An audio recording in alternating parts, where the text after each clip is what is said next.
লন্ডনে বিএনপির ভারপ্রাপ্ত চেয়ারম্যান তারেক রহমানের সঙ্গে বৈঠক করেছেন ঢাকায় নিযুক্ত ভারপ্রাপ্ত মার্কিন রাষ্ট্রদূত ট্রেসি অ্যান্ড জ্যাকবসন।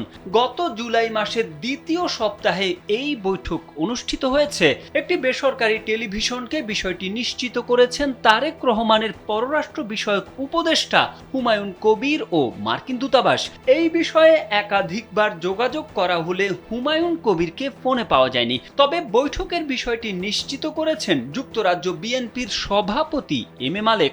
জানা গেছে, একান্ত এই বৈঠকে আগামী নির্বাচন ও সরকার গঠন নিয়ে বিএনপির ভাবনা নিয়ে আলোচনা হয়েছে। আগামী নির্বাচনে জয় পেলে কেমন দেশ গড়তে চায় বিএনপি, কিংবা নির্বাচনী রূপরেখা নিয়ে দলটির ভাবনা কি, এমন সব মৌলিক বিষয় নিয়ে বৈঠক করেছেন তারা।